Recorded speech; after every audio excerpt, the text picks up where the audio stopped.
What's up, my beautiful residents of Dangerville? Alistair here.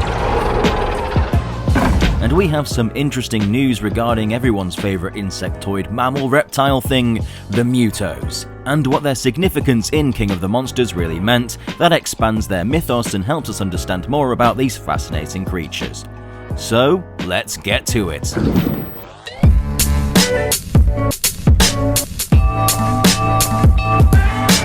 And we're back. So, about that MUTO. Many have speculated about its origin and naming convention ever since seeing it make an appearance in Godzilla King of the Monsters.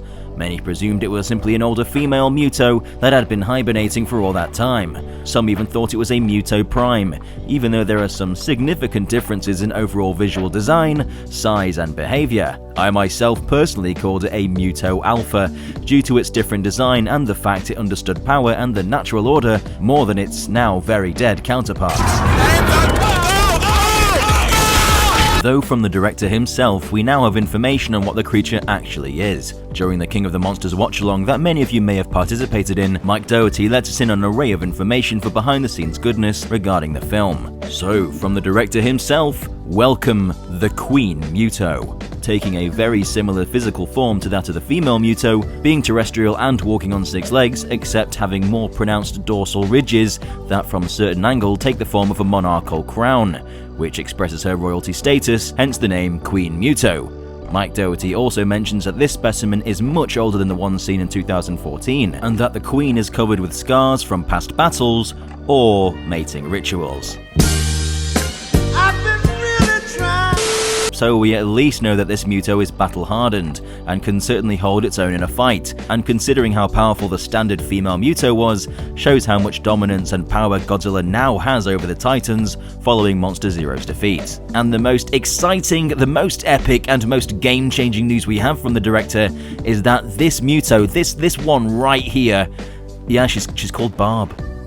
Seriously, it's called Barb, kind of like how Ghidorah's left head is called Kevin. So this adds another layer of complexity to the species, which begs the question, what does this mean for the way their species functions? The role of the MUTO Prime is to reproduce and keep their species strong. So does this mean the Queen MUTO simply produces more offspring? Is it because it's genetically pure? Or maybe it's just a role it takes based on how old they are? These are aspects I hope are explored in the future because I really do like the MUTO's dynamic and how they function as a species. Also, according to Mike Doherty, as to why Godzilla didn't kill the Queen MUTO when he saw her bow to him at the end of King of the Monsters was because Godzilla himself wanted to see the MUTO kneel in front of him, practically for pleasure. The director has claimed they want to see Godzilla's intelligence explored, which is something that has rarely been done with the character, and is something that's mostly reserved for Kong. Based on his actions, it would suggest that Godzilla's intellect allows him to get pleasure from humiliating his enemies. Though Godzilla is still a rage machine first, since in the novelization of the film, Godzilla King of the Monsters, we are told that Godzilla was willing to continue fighting all of the Titans at the same time if they refused to bow to him. Also in the news, we have the full cave paintings released that were intended to be used in Godzilla King of the Monsters, though some of these have actually never been seen before. Designed by Matthew Alsop, an incredibly talented visual department supervisor that's produced some stunning pieces for films like Star Wars and Blade Runner. These were shown off by Mike Doherty on Instagram, and these include Ghidorah, Rodan, Mothra, and of course, Godzilla. It's very interesting to see how they vary in design based on the culture that worship them. Some see them as gods, some see them as devils. They are all stunningly beautiful, and I'll put the link to the work in the description. So, now this mystery has been solved, what do you think about it? Would you like us to break down this entire species in a video? Because they have a lot of interesting qualities that I think can be explored.